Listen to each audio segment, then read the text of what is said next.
सर्वप्रथम सर्वांना श्री स्वामी समर्थ. 12 डिसेंबर 2023 म्हणजे उद्याला मंगळवारी वर्षातील शेवटची दर्श अमावस्या कार्तिक अमावस्या आलेली आहे. या दिवशी महिलांनी आपल्या घरात असे उपाय करावे जेणेकरून घरातील सर्व वाईट शक्ती, नकारात्मकता, इडापिडा दूर होईल. घरातील कटकटी, भांडण, तंटा, मुलांची चिडचिड, पतिदेवांची चिडचिड, कोणाला आजारपण असेल, पैसा टिकत नसेल, घरात कुणाचे एकमेकांशी पटत नसेल, नवरा बायकोत तुमच्या वादविवाद असतील, या दिवशी तुम्ही असा उपाय करा की घरात तुमच्या कायमस्वरूपी सुख शांतता नांदली पाहिजे. घरात पैसा टिकून राहिला पाहिजे, अखंड लक्ष्मीचा वास राहिला पाहिजे. असा हा प्रभावशाली उपाय आज मी तुम्हाला सांगत आहे. त्याआधी तुम्ही आपल्या चॅनलवर नवीन असाल कृपया चॅनलला नक्की सबस्क्राईब करा. तर ही सेवा, हा उपाय असा आहे, जास्त वेळ आणि खर्च तुम्हाला लागणार नाही. आपण आपल्या घराच्या सुखासाठी एवढं करू शकतो. हा उपाय खूपच पारंपरिक आणि जुना आहे. स्वामी केंद्रातील सेवा उपाय आहे हा. आणि मी म्हणेल की अमावस्या पौर्णिमेला किंवा अमावस्येपासून सलग 15 दिवस आपण हा उपाय अवश्य करावा. आपण महिला वाटेल ते उपाय आपण आपल्या घराच्या, लेकराबाळांच्या, आपल्या पतिदेवांच्या, संपूर्ण कुटुंबाच्या प्रगतीसाठी, आरोग्यासाठी खूप सारे उपाय करत असतो. मग आपल्या स्वामी केंद्रातील हा उपाय आपण का म्हणून विसरून जातो बरं? दर अमावस्येला आठवणीने आपल्या स्वामींच्या केंद्रातील जो उपाय आपल्याला सांगितलेला असतो तो अवश्य करावा. तर अमावस्येपासून सलग 15 दिवस कर्पूर होम हा उपाय आपल्याला नक्कीच सर्वांनी घरात करायचा आहे. आता 12 तारखेला अमावस्येला काही महिलांना 4 दिवस आले तर हा उपाय कुणीही केलेला चालतो. घरात पुरुष मंडळी असतील, पतिदेवांना सांगा, किंवा पतिदेव ऑफिसला गेलेले असतील, बाहेरगावी गेलेले असतील, मोठा मुलगा असेल, मुलगी असेल, तुमची सासू सासरे कोणी असेल घरात, जी व्यक्ती असेल त्यांच्याकडून हा उपाय करून घ्या. पण अवश्य करूनच घ्या. 4 दिवस आहे मग उपाय टाळून देते असं करू नका. ह्या अमावस्येला नको, त्या अमावस्येला करते असं करू नका. ह्या पण अमावस्येला करा, त्या पण अमावस्येला करा, प्रत्येक अमावस्येला करा. अगदी चांगला उपाय आहे. आपल्याच घराच्या कल्याणासाठी सांगत आहे मी. नक्की करा. अगदी 10 मिनिटंसुद्धा तुम्हाला लागणार नाही. इतका साधा सोपा उपाय आहे. अगदी कमी वेळात होऊन जाईल. तुम्हालाच चमत्कार दिसेल तुमच्या घरात. तुम्हाला मनाला शांतता वाटेल. तुमच्या घरात सुख, समृद्धी, लक्ष्मी नांदलेली तुम्हाला लगेच दिसून येईल याच्या उपायाने. तुम्ही नवीन घरात राहायला गेला असेल किंवा तुमचे जुनेच घर असेल, पण त्या वास्तू तुम्हाला चांगलं वाटत नसेल, भकास वाटत असेल, सुख शांतता आनंद नांदत नसेल, लक्ष्मी नांदत नसेल, तर उपाय हा सर्वांनी करा. खूप प्रभावी, चमत्कारी आहे. घर जर तुमचं रेंटचं असेल, भाड्याचं असेल, तरीही करा. मी म्हणेन आपण त्याचं भाडं देतो, आपण तिथं नांदतो, आपण तिथं राहतो, मग हा उपाय आपण का म्हणून तिथं करायचा नाही? आपण जेव्हा रेंटवर घर घेतो, आपण आपल्यासाठी घेत असतो, तिथं सुद्धा हा उपाय करायचा आहे. आपल्याला आपल्या देवांसमोर हा उपाय करायचा असतो. मग कुठलाही उपाय करताना आपण फक्त आपल्यासाठी करतो आहे हा विचार करायचा. आपल्या घरादारासाठी, आपल्या लेकराबाळांसाठी. घरदार म्हणजे आपण रेंटवर घेतो ते घरदार नसतं.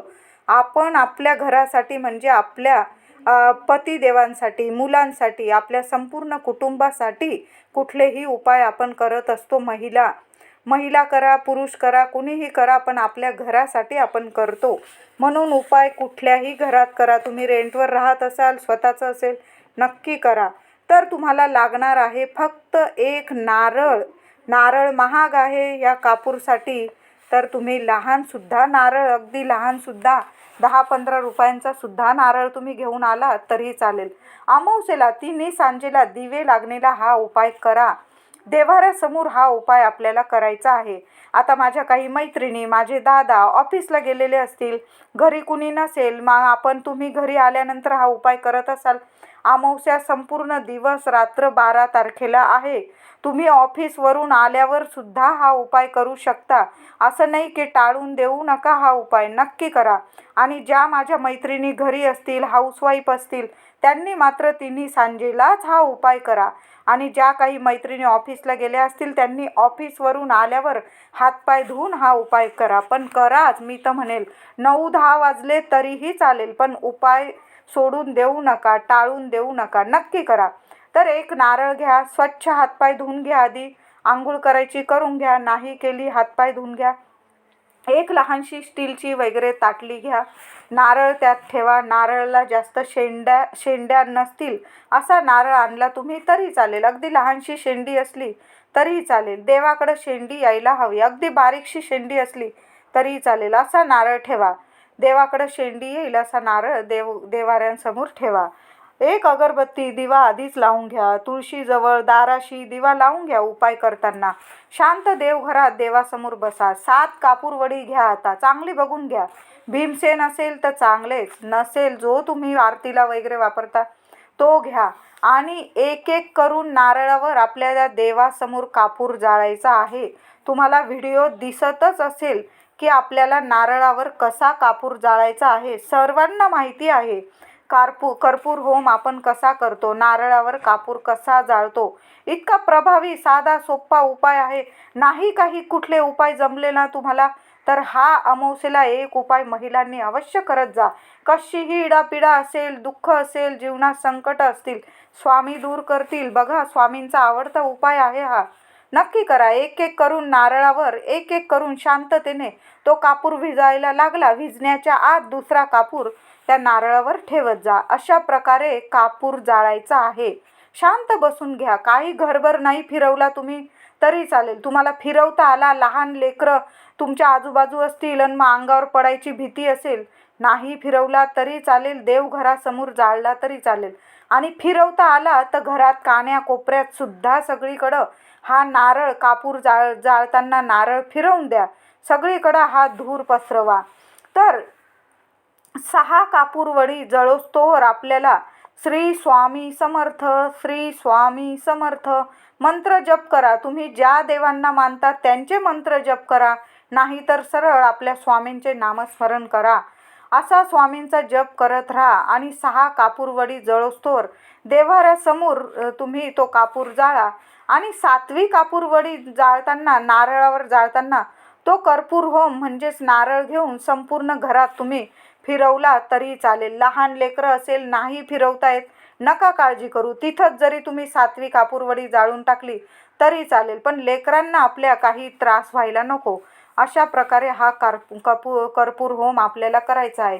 घरात कुणी असेल लेकरांना सांभाळणारं आणि ती तुम्ही नारळाची ताटली घेऊन तुम्ही घरभर म्हणजे तुम्हाला फिरवता आला कापूर, अवश्य फिरवा. कान्या कोपऱ्यात, अगदी कान्या कोपऱ्यात फिरवून द्या. चटका लागणार नाही याची नक्की काळजी घ्या. नारळ ठेवण्यासाठी ताम्हण, ताटली अशी घ्या ज्यात नारळ जास्त हलणार नाही, नीट बसेल बघून घ्या ताटली. आणि मग त्यात नारळ ठेवा आणि त्यावर कापूर नारळावर नीट जाळता येईल अशा प्रकारे जाळा.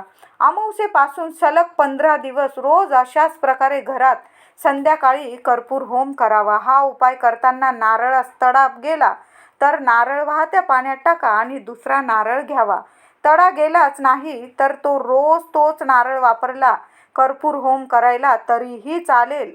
तुम्हाला जर रोज असा सलग 21 दिवस कर्पूर होम जमला तर नक्की करा, किंवा 11 दिवस जमला नक्की करा, 5 दिवस जमला नक्की करा. पण 11, 21, 5 एवढे दिवस तरी नक्की अमावस्येपासून नक्की असा कर्पूर होम करा. आणि जमलंच तर अमावस्येपासून पौर्णिमेपर्यंत तर खूप असा उपाय जमलाच तुम्हाला अमावस्येपासून रोज पौर्णिमेपर्यंत हा उपाय करता आला तर खूपच प्रभावी ही सेवा आहे. नक्की करा. नारळ थंड झाल्यानंतर नीट ठेवून द्यावे. हा उपाय ह्या वर्षातील शेवटच्या अमावस्येला कर्पूर होम करताना एखादा चमचा किंवा पळी जवळ घेऊन बसा. पळी किंवा चमचा, त्यावर थोडेसे कर्पूर होमाचे काजळ घेऊन घ्या. असा तिरपा चमचा कापरावर धरा कापूर जाळताना आणि त्यावर थोडंसं काजळ पडेलच. नंतर ते काजळ लेकरांना तुमच्या किंवा मोठ्यांना घरात प्रत्येकाला थोडं थोडं टिक्का स्वरूप लावून द्या कपाळी. कसलीच बाधा किंवा कोणाची नजरसुद्धा तुमच्या लेकराबाळांना, घरात कुठल्याच व्यक्तींना सुद्धा लागणार नाही. नक्की असा कर्पूर होम आपल्या घरात ह्या 12 तारखेला अमावस्येला, दर्श कार्तिक अमावस्येला, वर्षातील शेवटची अमावस्या आलेली आहे. नक्की महिलांनी हा उपाय नक्की करा. स्वामी सेवेतीलच एक भाग आहे हा. नक्की करून बघा. व्हिडिओ आवडला असेल लाईक करून शेअर करा. चॅनलला नक्की कृपया सबस्क्राईब करा. धन्यवाद.